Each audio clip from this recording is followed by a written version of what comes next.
Music for this episode of About to Break is provided by Cat Beach Music. Whether you're looking to score an entire film or just need to find the perfect vibe for your next commercial project, our friends Bobby and Jen Hartree have what you're looking for. Check them out today at catbeachmusic.com.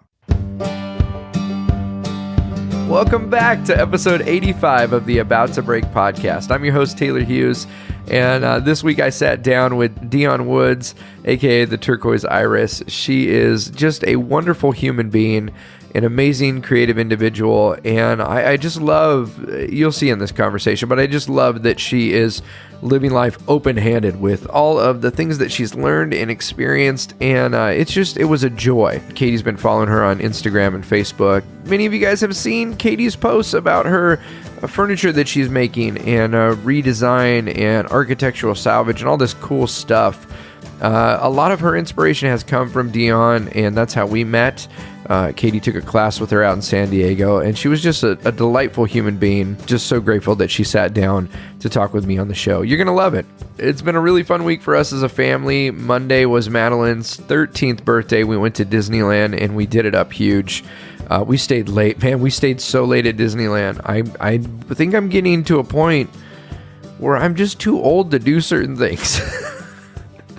I'm only 37, and yet I was at Disneyland, and I was like, there's a certain point in the night, it's like 10:30, 11 at night, and I'm like, I don't know that I want to be at Disneyland this late at night. I'm ready to go home to my comfy bed.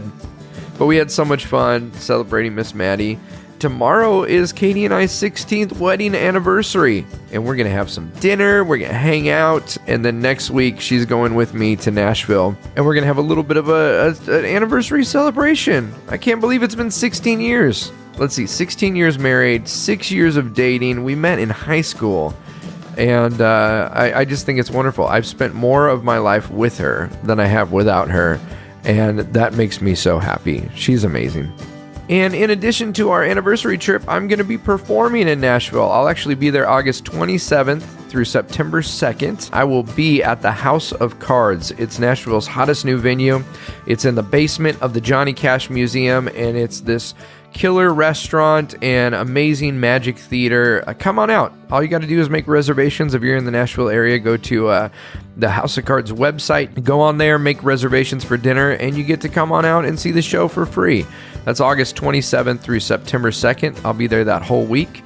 Then I'm excited to announce this for all of our Southern California friends. I'll be performing September 27th through the 30th at Knott's Scary Farm. That's right. Knott's Berry Farm is kicking off their Halloween celebration, and I'm going to be there for that last weekend of September 27th through the 30th, and I'm going to be in the Birdcage Theater, guys. That's where Steve Martin got his start. Listen, I've been blessed to perform some really cool venues, but I have this very short bucket list of theaters I want to perform in. And they're probably not a big deal to many people, but to me, performing at Knott's in the Birdcage Theater has been on that bucket list for a while. I am so excited about it. If you're around September 27th to the 30th, I'll be doing 4 shows a night at Knott's Berry Farm for their Knott's Scary Farm celebration. And let's see, what other public shows do I got? Oh, I'm going to Lake Tahoe, the Loft in Lake Tahoe. Incredible venue. I've been there many times seeing friends perform. I'm so excited to be coming out. I'll actually be performing there in October 11th through the 16th. And then I'll be back again in November 15th through the 20th at the Loft in Lake Tahoe. So there you go, guys. Hope to see you at one of those live shows, and a huge thank you to everyone who's been supporting us here, either via Patreon or going on to give us a 5-star review on Apple Podcasts. It really does make a huge difference, those reviews. Thank you to everyone who's been leaving those reviews. A lot of people find the podcast, find the show because of the kind words that you've said about it. So thanks so much for sharing, and I know you're going to want to share this episode. It is so encouraging, so challenging. Dionne is one of those people that when you talk to, you just get fired up and you feel excited to go out and create something beautiful. So folks, here we go. Without further ado, sit back, relax, and enjoy my conversation with Dionne Woods, the Turqouise Iris. No, I'm not a writer. Okay. Something is about to break.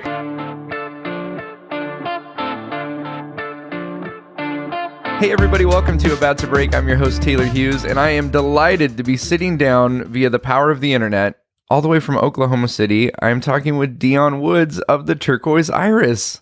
Dionne, Hey thank there. you. Thanks for I'm joining very us. happy to be here. Oh, absolutely. Are you a treat? I mean, this is a treat. When you first mentioned it in June, I remember thinking, why me? So anyway, it's my honor. This is fun for me. I love it. Oh my goodness. Well, I was introduced to you through my wife, who is such a fan of not just your work and your art, but just who you are as a person. And I think that comes across in everything you do.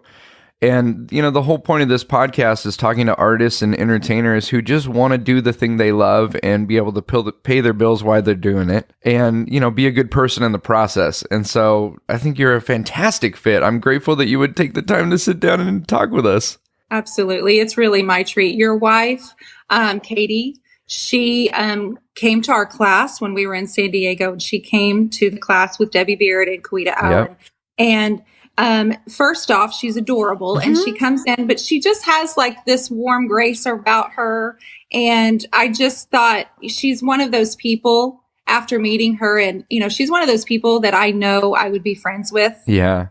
Yeah, Oh. Absolutely. She's precious. Oh, she's wonderful. We were so excited to go down and to do that class. And it was one of those things that the second, these classes fill up very quickly, for those of you who don't know. And so Katie was like on the ball ready. And when she got signed up, it was so fun. It was like Christmas morning. Like, we get to do this creative thing and meet these people that are doing the thing and are awesome. So thank you for making that an opportunity for her. It was awesome. Thank you. That was a real treat as well. I was telling you before we started recording, and we didn't finish the story, but yesterday was my daughter's 13th birthday, and we went to Disneyland.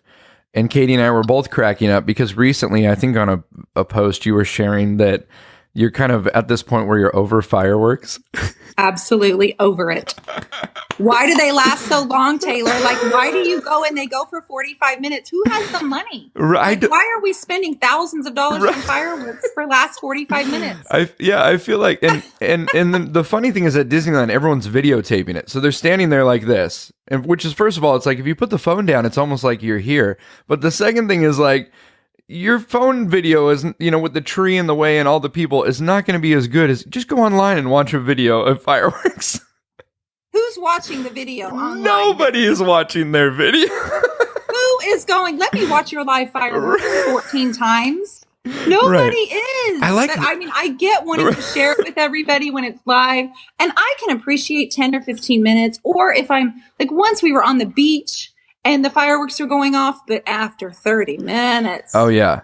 Once I was doing a show in Vegas for a corporate event, and afterward they said, let me take you out to this, show. And it was right when Lord of the Dance became real big. The what is that, clog dancing, or how? That's probably offensive. I don't know what it's called. The quick feet. I know what you mean. Yeah, you got it. And I called Katie afterward, and I said, for the first 3 minutes, it was the most amazing thing I ever saw in my life. And for the next 3 hours, I just wanted to die. I was like, why is this happening? Right. It's all just the the same thing. And it's repetitive. And my kids are older. Right. My kids are now 13 and 16. And I'm not kidding you. This year, nobody asked to go see fireworks. I think they now they want to do it themselves, right? Like, oh, yeah. They want to do it, and they want to shoot at each other and scare people. But right. We didn't even go look at fireworks this year. I think it was the first year my husband and we sat out in the driveway and just kind of giggled at what we were doing on the 4th of July. We just listened to the pop, pop, pop, pop throughout the neighborhood. I kind of am loving this time that we're in. Like, I mean, you guys had kids very young. You just celebrated, 20 years, your anniversary? Yes, 20 years. We married. My husband was 3 days shy of, or after his 21st birthday. Yeah. He and I was 22, so we flew to Jamaica when destination weddings were. That was the rage. They were just getting started. My friends were all getting married, and I went, you know what? I don't think I want to do that, honey. Like, I don't think I want to do that. And so the two of us babies, we flew to Jamaica and did a destination wedding. So 20 years. I'm 42. Yeah, but you know what? So Katie and I got married 21. I was 21. She was 22. And next week, this week, Thursday is going to be our 16th anniversary. But, we had kids young too. And it's one of those things where we have friends now who are in their 40s and just having kids. And it's like, yes, look, we're going to be like 45 and our kids are going to be grown up. Doesn't that sound so nice? Right. Oh, it's wonderful. But I also love that we're not, we're still young, but I like being at an age where even though we're not old, I'm like, I don't need to be in snow. I don't need to see fireworks. You know what I mean? I like looking at the beach. I don't need to be in the water. Yes, you're more at yourself with who you are as an adult, who you are as a parent, and it's a good season. We are in a very good season. I love seeing who they're becoming. Oh yeah. And just the way that they're shaping themselves in their own world. It's really fun to watch them grow up. It's pretty wild. And, yesterday was Maddie's birthday and we're looking back at pictures and you go, oh my goodness, like everyone told us it was going to happen fast. They say, oh, it's going to go so quickly. And you're like, yeah, no, it's not. And then now I'm like, I can't believe that was 13 years ago that we had our first. I just can't believe how quickly it happens. I do understand that. Mine is driving, and that was the scariest thing, Taylor. You wait till she gets in that car and drives away. No. Your heart is going to feel it, buddy. Oh, I'm not ready. I'm not ready. Oh my gosh. Goodness. It's kind of cool, though, when you don't have to be at the sporting event an hour early to drop them off, and you don't have to stay the whole time if you don't want to, or, those are kind of fun. But with Elijah turning 17, it's a whole new realm of responsibilities for him. I mean, he's college, like he's talking about it constantly. And so when they're little, you think all these things you worry about are big until they get big, and their worries and the things they're thinking about, those are really big. They're adult-like. Right. So, boy, we're all growing up together. That's what I feel like. You, Katie, me, Matt, we're all growing up together. we're figuring it out. Now, are your kids, do both of them want to play ball in college, or? Yes, they do. Okay. They both have been pushing themselves. I don't know if the 13-year-old is as, well, I can tell you for sure, he's not as aggressive about his work ethic as my oldest. My oldest one has known he's wanted to do this since he was a little boy. It's just I want to play college ball. My husband played baseball, and it's just what they do and where their heart is. The younger one let me just say that he likes basketball just as much as baseball, or he likes all sports. My oldest one is just baseball and just so driven. It's crazy how driven that child is. Wow.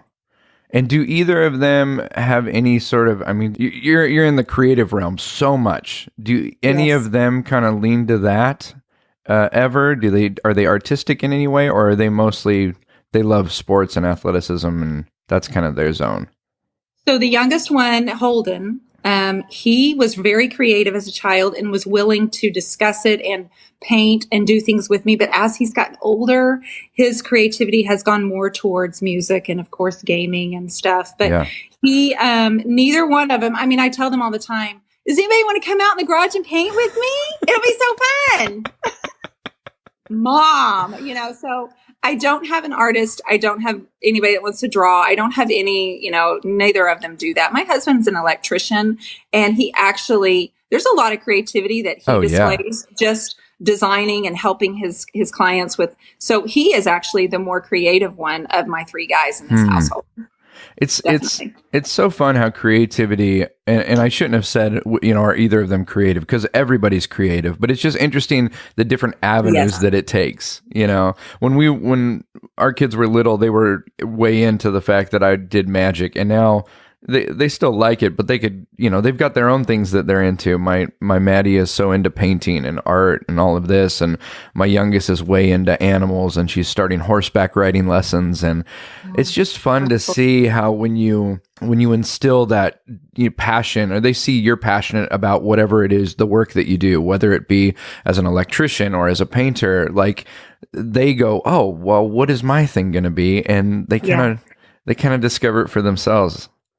Yes, they are definitely, as you know, with yours, they are what drives me. And even doing things like this, seriously, Taylor, if you'd asked me to do this 5 years ago, it would have been a flat negative. I don't know who you are or what you're talking about.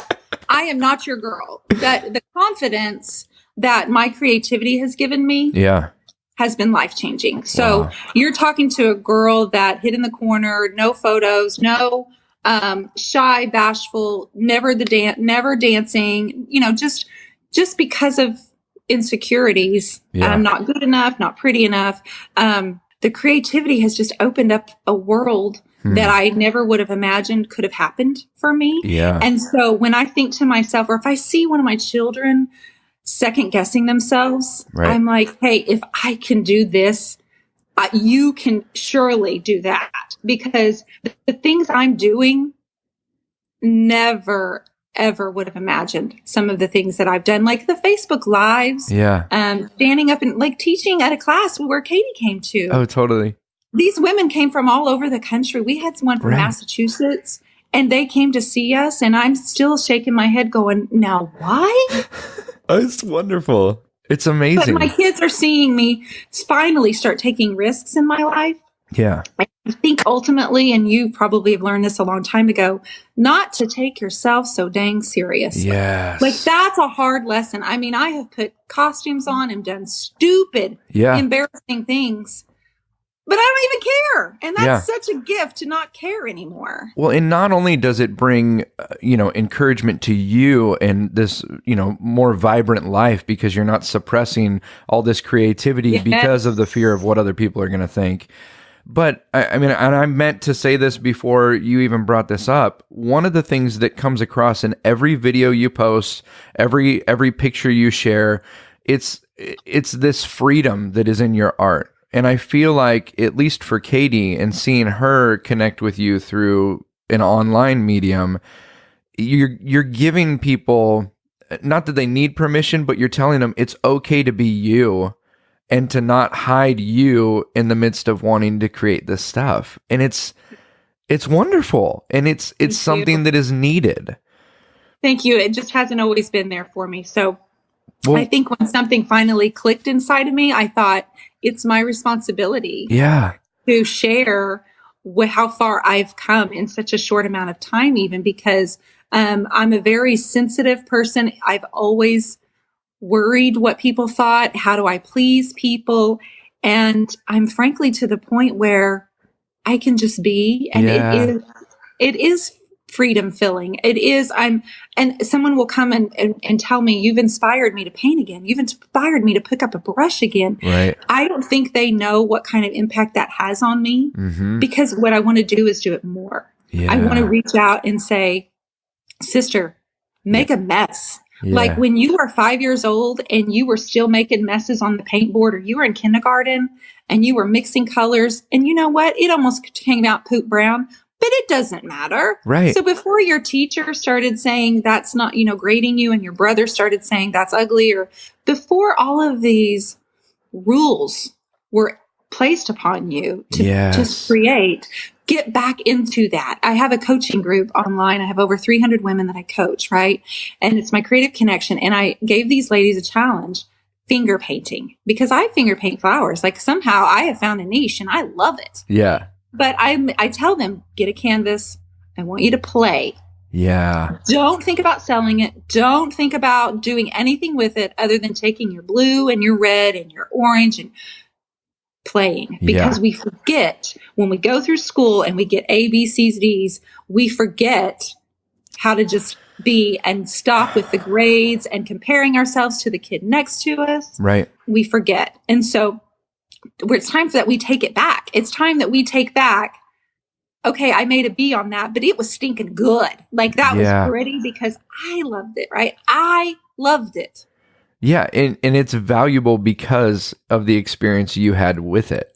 It's not, there's this idea that, we create something, and I see this with comedians and musicians and stage performers constantly, where we create something and we're so excited about the thing we created. And then you go present it to someone and you live or die by their judgment of it. Right. Rather than going, no, it's beautiful because we created it.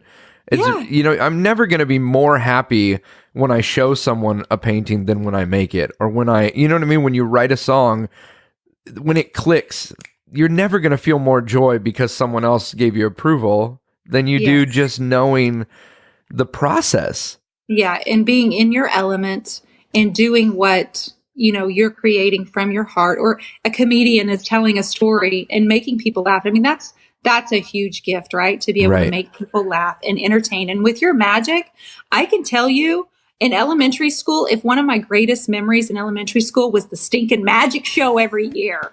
Bring it on. I mean, I'm front and center, and I'm like, oh, now don't raise your hand. I don't want you to pick me. However, I'm going to watch everything you do. So that magic you do is outstanding. Like, keep it up, because I remember even as a kid, I'm telling you, my brother-in-law was doing magic card tricks the other day on Sunday, and we were glued around him, watching him on Sunday. Oh, that's awesome. I think all art has this kind of vibe that magic has, where it's wonder. I mean, everything I talk about on stage is about wonder, because it's gone. We don't have it anymore. We traded it for the internet.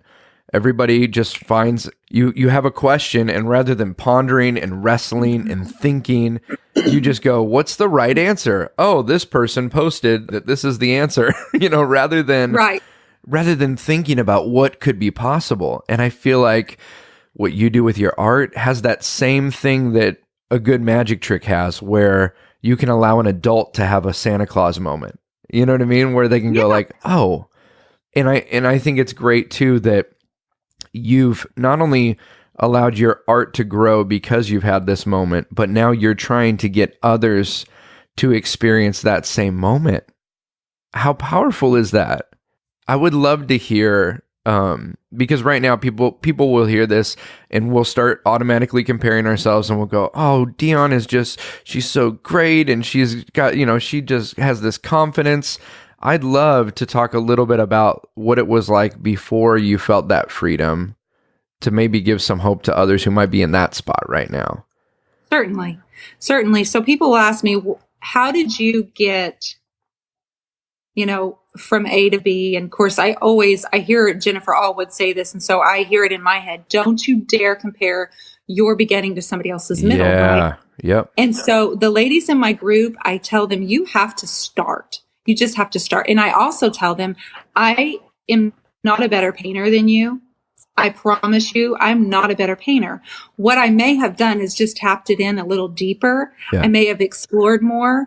But when you finally reach the point mentally to where I am, and just open up the creative door, right? You may actually become the better painter. But really, I say that with quotes, because who's judging, right? Right.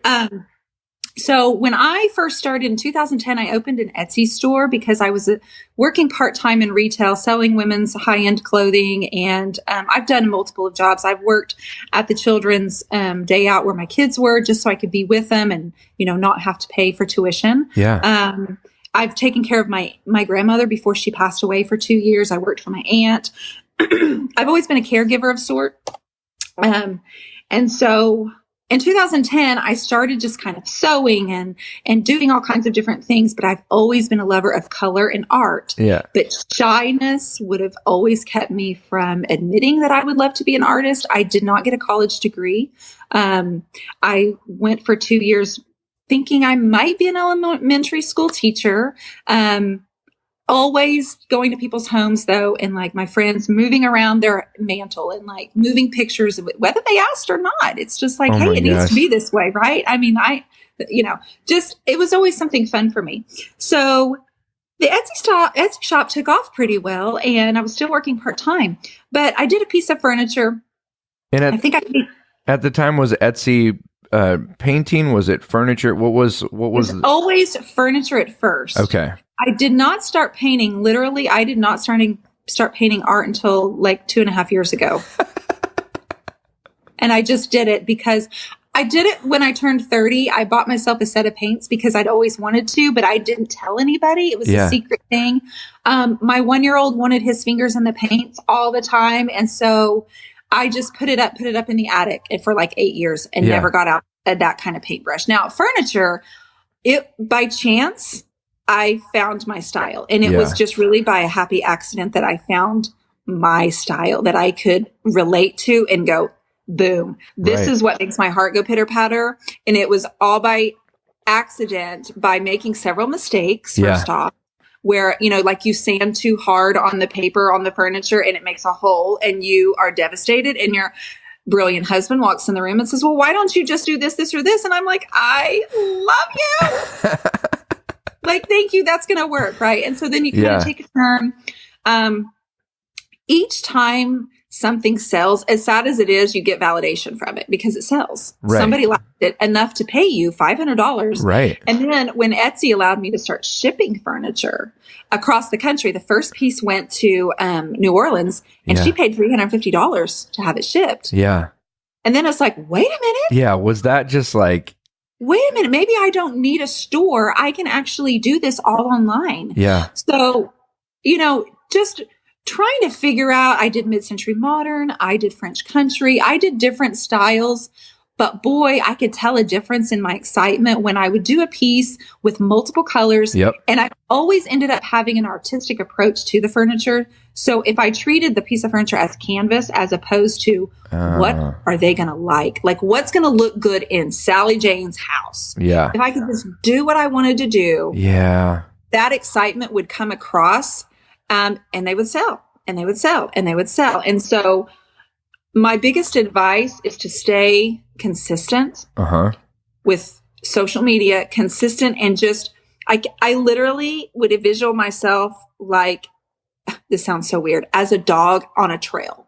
My nose is to the ground, and I am following my trail. I don't know what's at the end of it, but I literally just nose to the ground, and stay on trail. Yeah. And I did that. I mean, I still do it from time to time as competition starts eating at me and I start comparing myself. Right. You just have to stay in your lane and get on your trail. So I think, Taylor, my confidence came each time a sale happened, or each time I heard someone else's feedback saying, you really inspired me. And I think, I don't take that lightly, people. Yeah. That's not a light statement.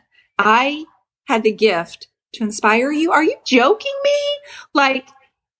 I'm just me. You know what I mean? And I'll tear up because I'm like, I'm just little old me.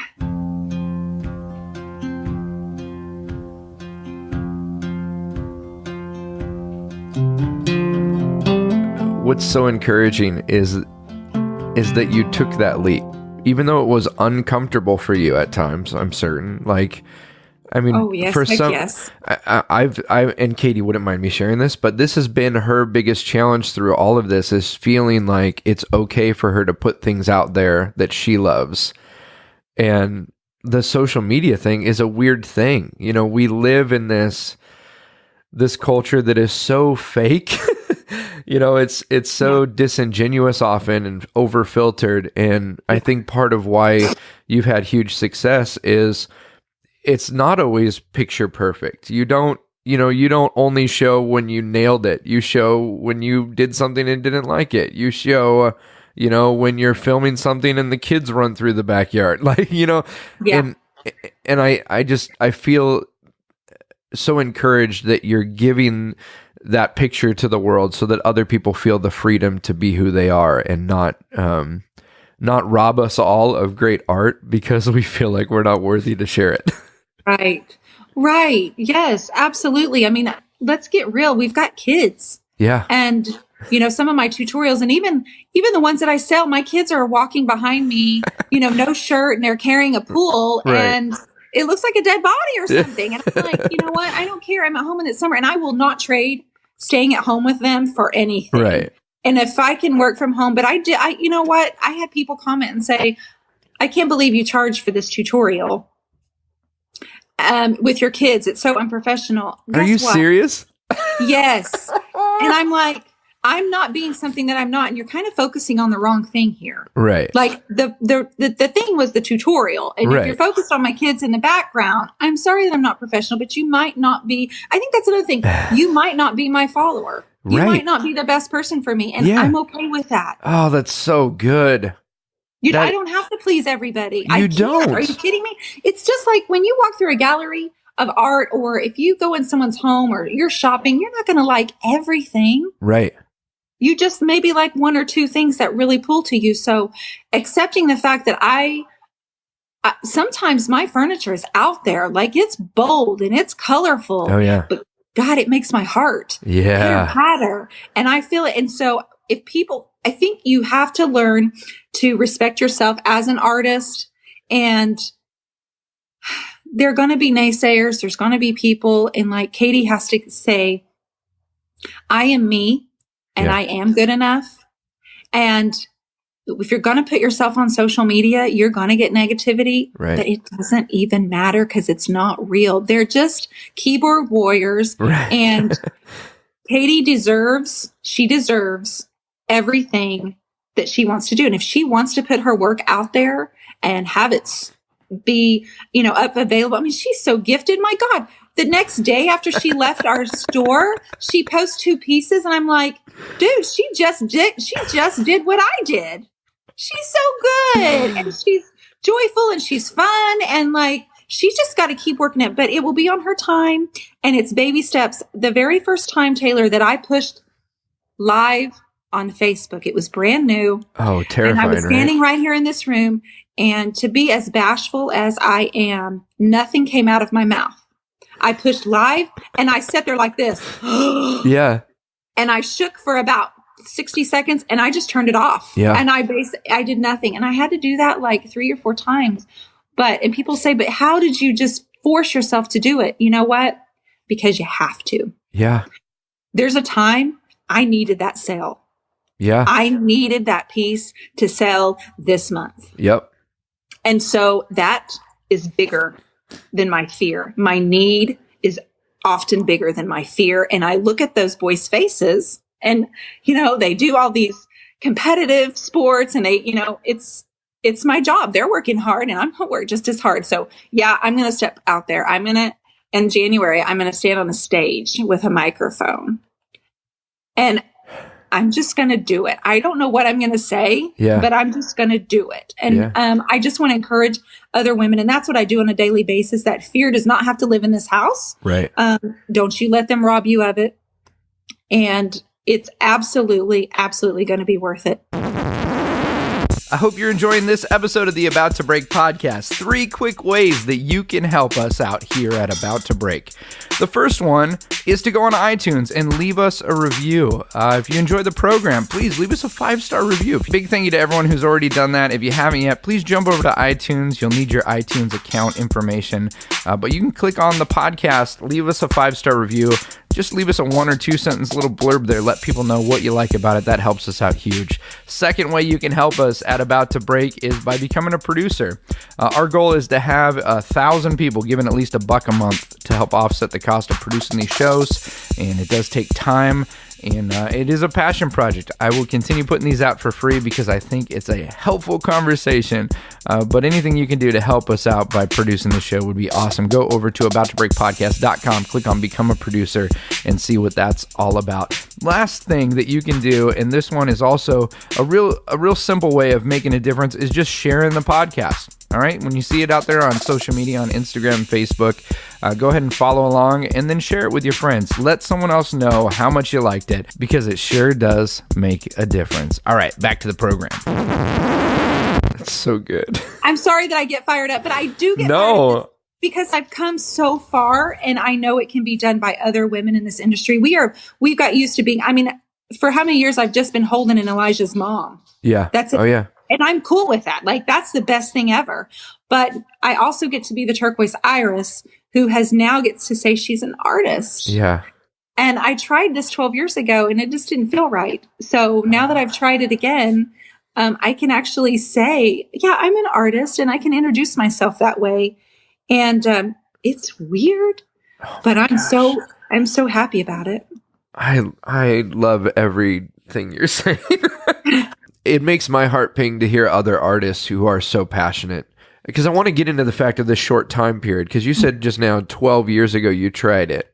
I tried it when I turned 30. Okay. And you said, was this just like, I'm going to try to do the social media thing or put my work out there, or? No, that was just literally paint, Taylor. I wasn't even painting furniture then. Yeah. I was painting woodwork. Like when in our early marriage, we bought some houses and like we would paint the woodwork. Yeah. We do it yourself, DIY. Yeah. So we would sell a house and make 30 or 40,000 off of it. Right. And I've always enjoyed painting walls, but when I turned 30, I had always had this secret desire to be an artist. So that's when I bought my own acrylics and my own canvases. And I'm telling you what, it was hard. Yeah. And I thought, I am horrible at this. Like, this is something this girl's going to need some training at. So the furniture actually led me to the canvas first. Wow. Like, I stood out in my garage, used the same tools on my furniture and used them on a canvas. Didn't even know how to use a paintbrush on a canvas. Yeah. I was using a palette knife, or preferably a putty knife. That I was using on my furniture. Right.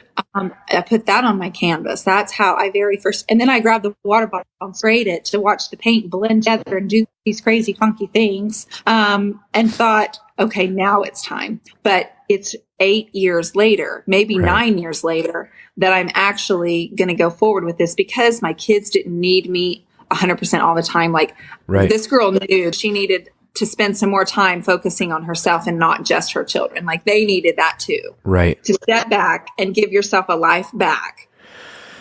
Yeah. Man, so much permission you're having to give yourself in all these different areas. We do that, don't we, as parents? Yeah. We do. It's like, because there's that guilt. Yes. You feel the guilt as a parent of like, am I giving them enough? Am I investing enough into what they're passionate about? But then there's also that balance too, that if we don't share with them from our own perspective, if they don't see us living it for ourselves, we can spend all the time trying to get them to do it and to care about things and to give their best work. But then if they don't see us doing it, it's just words. Yes, it's just words, and it means nothing to them. And so we have to do what we say what we're preaching. We have to do it. Right. And that's what drives me, Taylor, to put my art out. And they, Holden the other day, he was like, Mom, you have 6,000 followers on YouTube. That's so cool. Yeah. And of course, I'm crying because my son said I was cool, right? Oh my God. And he goes, Mom, so-and-so follows you too. And I'm like, when their friends start to follow me, I'm like, I know it's because they're kind of interested. Like, that's a creative kid right there that's probably following me and wanting to see what I'm painting. So to make them proud, and like every once in a while I get a text that says, Mom, I just wanted you to know I hope you have a good day and I'm proud of you. And I'm like, come on, you've got to be kidding me. Yeah. Like all the bad days with that kid and then it takes it all away. Right. Oh, it takes it all away. It's so good. How's it been for your husband to see this journey? I mean, because I know, looking just at Katie just kind of starting into doing her own creative thing, it's wonderful, and it sounds like you guys have done for years. You've partnered together with like doing the houses and other projects, and I'm sure you helped him with like his design stuff with electrical and all of that. But what's that journey been like for him? If you don't mind speaking for him. I think I can speak okay for him. I think I know it's been good for us because I've always been pretty insecure. And if you're married to someone that's insecure in general, it's a challenge because you're constantly having to reassure her, him reassuring me, and try to keep me built up and dealing with my anxiety that's always been there. Yeah. I didn't really identify until I was an adult that it was anxiety because we didn't talk about it when you and I were growing up. People weren't talking about anxiety. No. And so we talked about, we knew we were nervous and we knew we were bashful or shy. But as I've gotten older and I've been able to say, I'm feeling anxious right now. And I know why. And so me understanding myself more has helped him understand me. And I think if anything, as my confidence builds, I think I'm probably a little bit easier to love. Like, I think our relationship has become even stronger. Yeah. I didn't know it could be, but I mean, it's definitely become stronger, and he's sitting back watching me. He is definitely my biggest fan. I will say on a Friday night, maybe I should skip this. We're out of town. I'm in a hotel room, and he's like, you're not skipping. You committed to a year. You can do this. He will adjust everything and make sure the kids are out. Like he takes care of it and makes sure that we're doing it because I committed to it. Right. And he is definitely my number one cheerleader. He has to listen to all my stupid, crazy ideas. I mean, bless his heart. He's having to always listen to what I have to say. And he is practical. Yeah. And my head is in the clouds a lot of times saying, what about this? What do you think about this? And so we balance each other out, and we've always needed that from each other because he is a creative, but because of his practical side, he will just be like, that's not going to work. And here's why. And on the other hand, he will listen to me. He will be completely compassionate into this idea and see if it does make sense.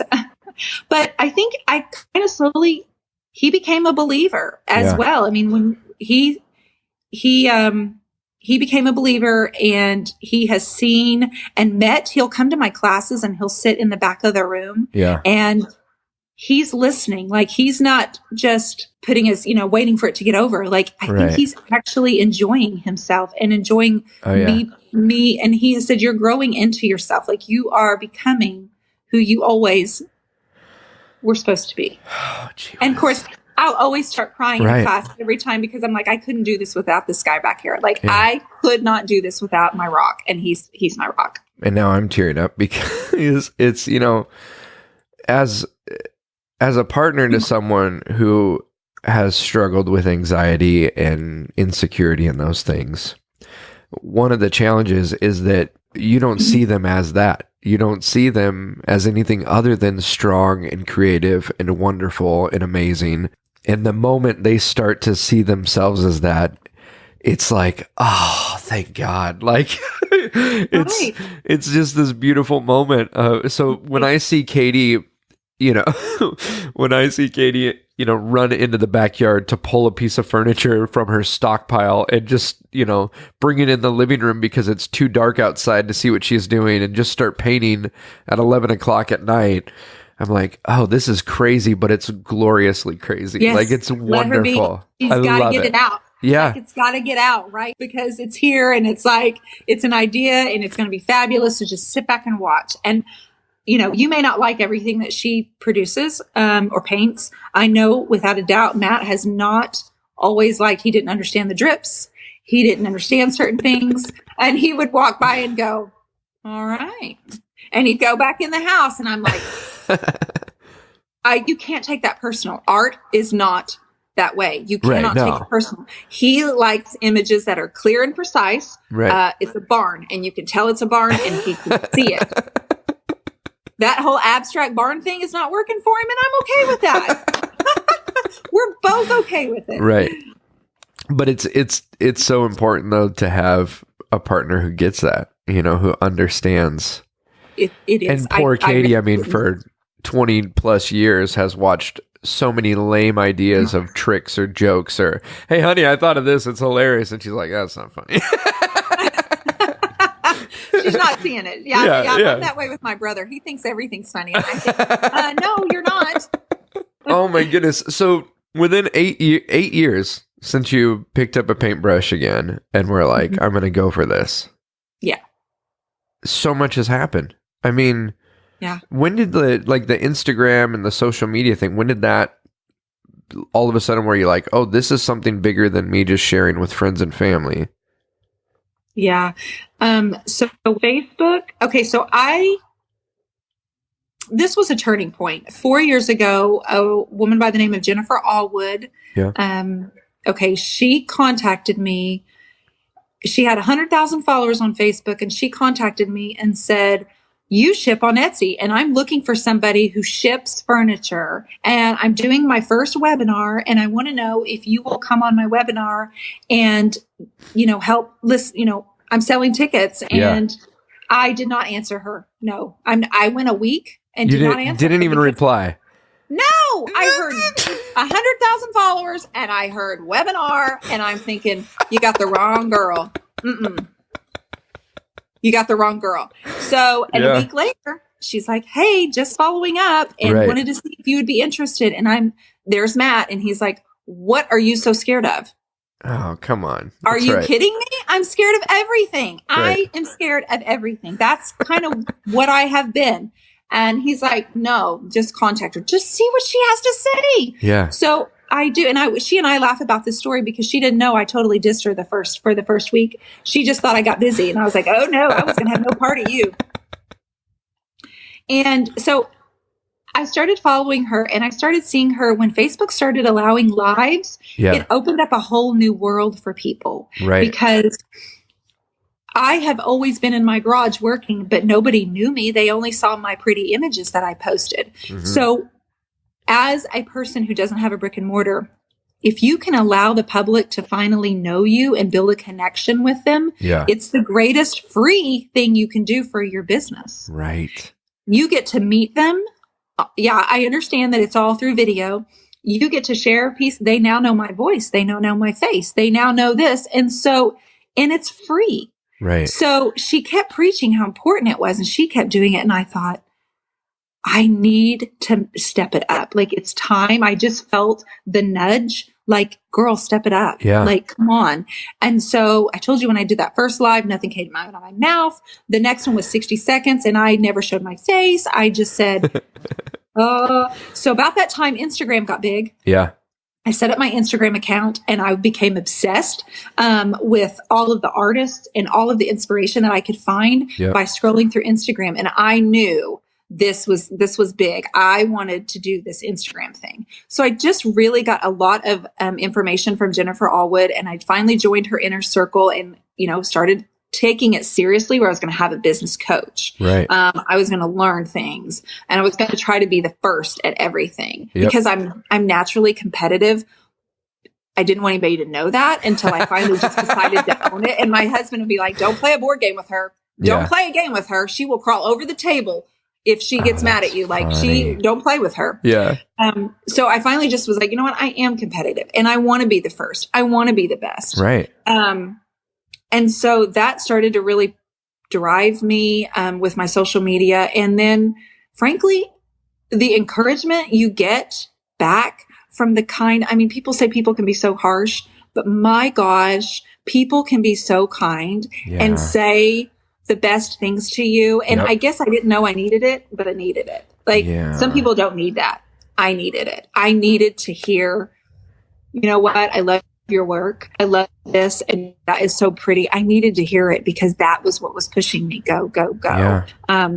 So with social media, every single day there's a challenge, but every single day I'm so blessed and thankful and count my blessings that I have the opportunity to connect with people on this internet thing. I mean, it's amazing. So crazy that I can work from home and have the successes financially that I've had, but just for years as a creative, we stay at home, we work from home. We don't have connection. We don't have our tribe. Right. And so when I started this group, it's like, I now have a tribe of women who get me. Yeah. Because my friends weren't painting. My best friends weren't painting. I mean, they weren't doing what I was doing. And so when you get to connect with other moms or other creatives, you have a tribe.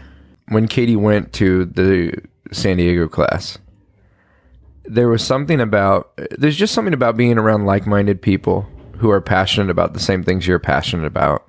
Yeah. And who have a similar outlook on life, that don't take themselves too seriously. Yes. That's one of those things that you don't think you're getting into your business or your industry for. That's one of those byproducts that I feel like keeps us in it. Yes. Starting this podcast was so funny to me because it was like, I loved listening to other podcasts, and I loved, for me, I've always been an extrovert, and I'm the fun guy on stage, but the thing that brings me joy and encouragement is those one-on-one or like handful of guys or girls like in between shows or in the green room talking about, it went terrible the other day. Like you feel like I'm not alone when you're, in some hotel room halfway across the country by yourself. It's so funny that I started this just for that. And then it has become this wonderful thing of community and relationship and like genuine friends that I can call at any time now, just because one day we were like, hey, let's have a conversation. And I think it's incredible that like the same thing happens with you, with this tribe, with this community that has developed. Yes. And, Katie was able to meet some women that she's probably connected with online before, or maybe she's seen their businesses or she's seen their work. Right. And so you put all of those women in, a little garden area where we were, and she automatically just gained 20 friends. Yeah. Because we all shared an experience that nobody else did. Yeah. And so when you get to do that experience together, you instantly have 20 friends that she could send any of those ladies a private message and say, do you remember this? It was just, she has that instantly. And so I experienced something like that last September. I went to a boot camp for the paint company that I now retail. Yeah. I left there changed, and I feel like it sounds like a cliche, but I left with friends. Yeah. And I only went to teach. That was my ultimate goal. I'm going to go, I'm going to teach, and I'm going to come home. And I came home with so much more than what I went with. I came home with friends, supporters. I came home with an experience that I couldn't trade I couldn't trade it for the world. It was such an amazing experience. It was my first time to teach a class. Oh my gosh. And I flew by myself. And I keep telling my kids, I flew by myself. Can you believe Mama did that? Mama did it. Oh, it's experiences with people. I mean, it's amazing because not only, like you say, you see these people online and everybody seems somewhat supernatural or superhuman online, because you're seeing them, but there's this disconnect. And then when you see them in person, you go, oh, they're just a person like me. And they've got the same questions about life and about art and about work. And we can talk about it, and we can, a couple years ago, I was the guy who was on stage all the time, but then wouldn't connect with people outside of that because I was afraid of what they thought about me, or was I going to be cool enough, or was I going to, which is so funny to have those same insecurities and be on stage with a microphone. Do you know what I mean? And Katie was the one, before she ever did this for herself, who told me, you just got to be you. You have to just forget about that and just go to things and be a part of things. And now I swear it's like life is summer camp. Everywhere you go, you have this awesome experience and you leave with friends because you just jump in and don't let all that other stuff call the shots in your head. Right. And you know what, Taylor, what you're doing for your audiences is you are taking, you're rewarding them with humor, entertainment. And so I try to tell people, when you're in a social media setting online, if you will just focus on the audience, you forget about your own insecurity. Yes. If you can say, I can actually help this person. Yes. I'm going to make their freaking day. Yeah. Don't tell my kids I said freaking. Seriously, you can make their day. And so you have the experience of making them laugh, entertaining them, and you can forget whether this shirt actually looks good on me, or if my hair, this new haircut looks dumb on me, because you know what? You're up there smiling with your dimples, and you're up there having a great time and showing people that this is entertainment. And I know I'm performing, but you can take this same feeling home with you and carry it on throughout your day. And so when I try to teach somebody a new paint technique, I think you pick up that crap on the side of the road that someone else threw away, and you refurbish it, and then you put it out to sell, and you made that $100, and that paid your groceries that week. Thank you. So if I can focus on forget what you look like. Forget, girl, that, you feel like you put on 5 pounds. Who cares? You need to think about the audience, and you need to think about that single mom needs you to share your talent with her. Yeah. And that mom or that wife who just lost her husband is in the audience listening to you, and you're entertaining. And if you think about the joy that you just sent home with her, that cannot be traded. Yeah. And so you have the blessing to be able to do such a thing, and it is a gift, and you should carry that gift with you all the time, right? If it's not always that easy, but no, it's a beautiful moment when you take the attention off of how you feel and you put it onto how they feel.